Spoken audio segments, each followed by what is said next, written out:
Good morning, Bucknuts. Welcome to the Bucknuts Morning 5 here on Monday, November 26th, 2018. I am Dave Biddle. Very happy to be joined by Alex Gleitman, and very happy to be talking about another Ohio State win over Michigan.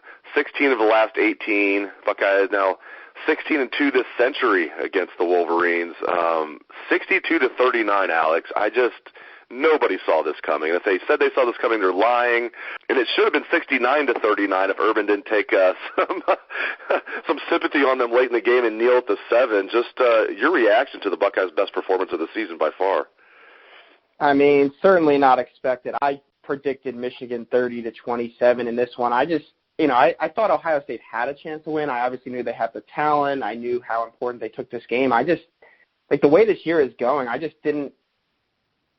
I'm speechless. I didn't think that they could do that. I said to some friends throughout the week, I said, wouldn't it be great if we got like an Urban special, like we know it as 41-14, but where they just come out and kick butt. And I just said, with this team, I just can't see it. I think, tight end throwbacks and, the Shea Patterson RPO and things like that would be, hurting this defense. But the defense I think they were pretty good. I know they gave up 39 points, but for the most part, they were pretty good. I think if the game was closer, I think they would have stepped up. I think they kind of let off a little bit, as Ohio State clearly got a decisive lead. But, I thought the defense played really well, especially early on. I thought the offensive game plan was tremendous. Ryan Day gets a ton of credit there, Kevin Wilson as well, and obviously Urban Meyer's involved there. And, these guys just came out and they played the way they're capable of. And I'd love to see them do it again this week against Northwestern and at least make it a conversation for the committee, whether they should be in or not. I know we'll get to that later, but I would love to see them kind of build on this and do it again and not come back this week and lay another egg like they have against Maryland and Indiana, Minnesota, et cetera, this year. Yeah, the defense was good. I mean, they really only gave up 13 points in the first half because you can't really put that little swing pass to Chris Evans on them when they get the ball like at the 10 or whatever after that muff by DeMario McCall. I thought the defense played really well. Yeah, Michigan got a couple of late garbage touchdowns. The defense played great. The offense was just unbelievable against the number one ranked defense, at least formerly, the number one ranked defense in the country. The Buckeyes just torched them. They could do whatever they wanted, it seemed like. Dwayne Haskins, now they have him at 6 touchdowns. They're giving that little pop pass to Paris Campbell. They're calling it a touchdown pass instead of a run, which is actually the correct call. I watched it. It was technically a pass. If Paris would have dropped it, it would have been an incomplete pass. So it was a pass. But this offense, I mean, it was stunning to see them do what they did against Michigan. I guess my question for you is, and Urban was kind of asked about this in the postgame. He kind of bristled at it, but it's a legit question. Like, where has this team been? And my guess is it's all about motivation. Once Urban Meyer is a underdog and all that, look the freak out. But, Alex, where has this team been? Yeah, I mean, I think it's a little bit of that, but I also think, the offense has started to click and come alive. I think Ohio State played to win, and Michigan played not to lose in that game, and I think that was a big difference. And I think Ohio State just needed that. As you said, I don't know if it's motivation or whatnot, but the mindset of we could go out and basically do whatever we want. And I think they kind of built that confidence up the week before against Maryland.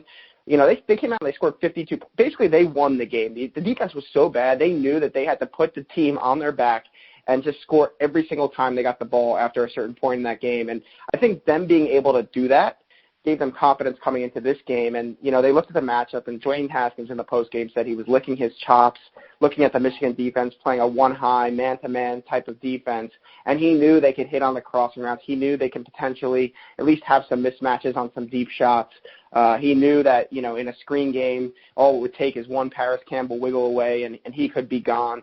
So I think just the confidence that this team had going in, and whether that's motivation or whether that's the week before against Maryland or just some of the other things they've done throughout the year on the offensive side of the ball, I think it all just kind of came together in this game, the biggest game of the year. And I think, the defense, you have to give them credit. I mean, the offense, it has been pretty good all year. I think the defense stepping up the way they did, especially the linebackers and the defensive line. The secondary is another story, but those two units played really well throughout the game, and I think early on having that success, it just gave them confidence the rest of the way as well.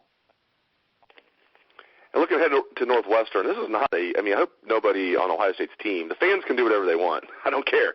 I hope Ohio State's team stays focused here. It seems like when they have a big win, the next week they're just riding high. They don't stay focused, especially when they see the team as Northwestern. But this is a good Northwestern team. Started off very slow. They lost all 3 of their non-conference games. They actually began the season with a win over Purdue. But this, Clayton Thorson is a good quarterback. He's going to play in the NFL. He's been battling. He had the torn ACL last year, late in the season. He still hasn't been healthy all season. He's been playing through it. They probably brought him back a little too early. Probably shouldn't have started the season off. But he's a good quarterback. They got a young freshman running back from Ohio, Isaiah Bowser, a true freshman from Sydney, Ohio. Pat Fitzgerald has also, Alex, played Ohio State very tough. You look back, that 2013 game, of course, was a close game. 2016 in the Horseshoe was a real close game. So Pat Fitzgerald's played Ohio State tough.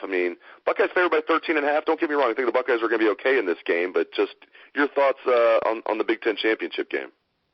Yeah, as I was saying to people, I was like, look, watch, Ohio State comes out, they whoop Michigan, and then they'll come back and lose Northwestern. That's just the way this season goes. So I definitely think this is a losable game. I think that Ohio State has to come in locked and focus and build on the momentum that they started to have last week. I think they need to, pedal on the metal, come out with an aggressive game plan, fundamentally sound on defense. Pat Fitzgerald is going to throw the book at them. He's a really good coach, another really good motivator. When he's kind of an underdog and the odds are against them, Northwestern always seems to play well. So this is a game Ohio State absolutely cannot overlook.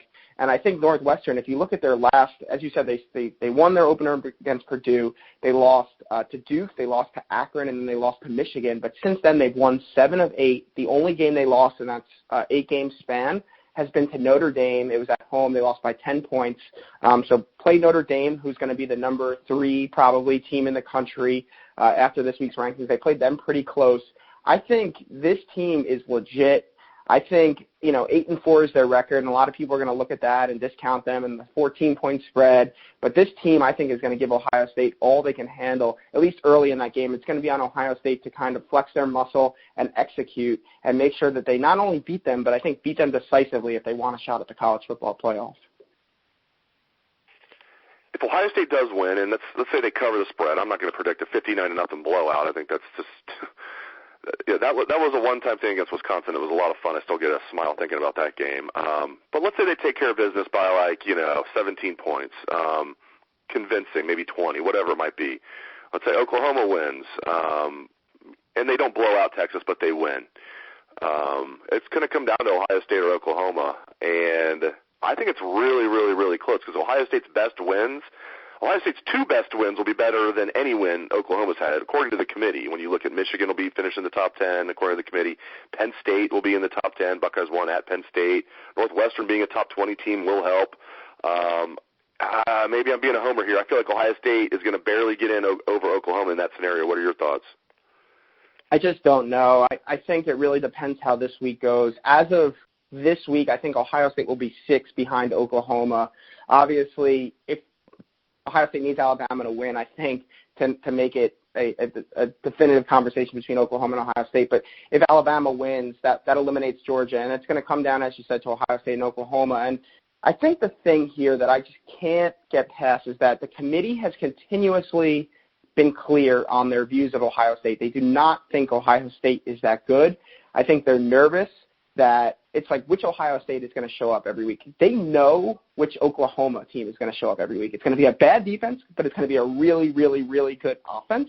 And I think they're okay with that because they know what they're getting. With Ohio State, they don't know what they're getting. And I think they're nervous that a bad Ohio State shows up and they play Alabama in a 1-4 matchup.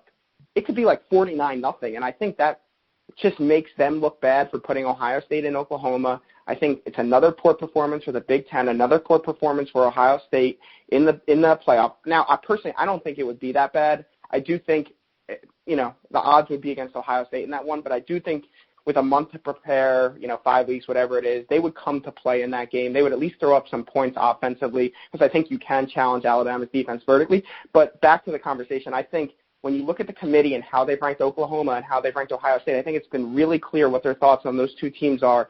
And I think Ohio State has to have a really decisive win, and Oklahoma would have to look not so great, even if they do win a close game. So the best bet is root for Tom Herman or root for Pat Narduzzi at Pittsburgh to knock off Clemson and hope Ohio State wins. That's the best bet. But if not, I think Ohio State is going to need to, I'm not saying it has to be 59-0, but something very, very convincing that this Ohio State team is now here to play and they're ready to roll.